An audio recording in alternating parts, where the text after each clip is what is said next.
জিভে জ্বলানা এরকম একটা যদি আচার থাকে তাহলে গরম ভাতে আমার আর কিচ্ছু লাগে না। সেজন্য এরকম একটা আচার বানিয়ে নিয়েছি যেন সারা বছর রেখে খেতে পারি। আমি এখানে নিয়েছি অনেকগুলো জলপাই। বাজারে একটু সস্তা হতেই আমি জলপাইগুলো নিয়ে নিয়েছি। প্রথমে সবগুলো জলপাই ডাঁটা ফেলে দিয়ে আমি ধুয়ে নেব। জলপাইগুলো দুদিন রেখে দিয়েছি, এতে করে জলপাইগুলো একটু নরম হয়ে গেছে, তাই এগুলো সিদ্ধ করতে হয় নাই।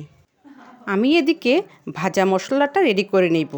আমি এখানে দিয়ে দিলাম 2 চামচ জিরা, 3 চামচ ধনিয়া, 2 চামচ পাঁচফোড়ন, 2 চামচ মিষ্টি জিরা, কয়েকটা তেজপাতা, খানিকটা শুকনো মরিচ, কয়েকটা এলাচ, কয়েকটা গোলমরিচ এবং 1 টুকরা দারচিনি। সমস্ত কিছু আমি একসাথে টেলে নেব। খেয়াল রাখতে হবে যেন মশলাগুলো না পুড়ে যায়। সবগুলো মশলা ঠান্ডা করে ব্লেন্ডার জারে দিয়ে বেশ ভালোভাবে গুঁড়িয়ে নেব। তবে এটা মিহি পেস্ট না করলেই ভালো। একটু যদি মুখে লাগে তাহলে খেতে বেশ ভালো লাগে।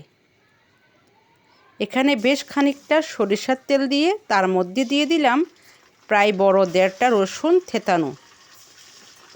তারপর দিয়ে দিব 3 চামচ আদা বাটা। সব কিছু কিছুক্ষণ ভেজে তারপর দিয়ে দিব জলপাইগুলো। এরপর কিছুটা স্বাদ মতো লবণ দিয়ে দিলাম। এরপর দিব প্রায় 1 কাপের মতো ভিনিগার। তারপর সবগুলো নেড়েচেড়ে এখানে দিয়ে দিলাম অর্ধেকটা ভেজে রাখা মশলা। তারপর দিয়ে দিব প্রায় হাফ কেজির মতো গুড়।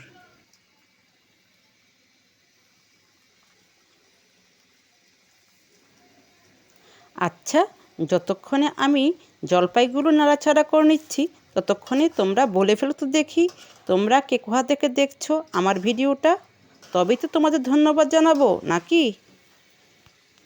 জলপাইগুলো নেড়েচেড়ে আমি ঢাকনা দিয়ে দিব যাতে জলপাইগুলো ভালোভাবে সিদ্ধ হয়ে যায়।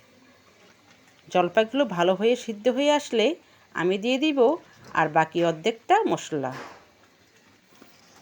দেখতে পাচ্ছ জলপাইগুলো কিন্তু সিদ্ধ হয়ে আসছে। গরম ভাতে এরকম একটা যদি আচার থাকে তাহলে আমার মতো মানুষের কিছুই লাগবে না। আচ্ছা বলো তো দেখি তোমরা কারা কারা আমার মতো আচার খেতে ভালোবাসো।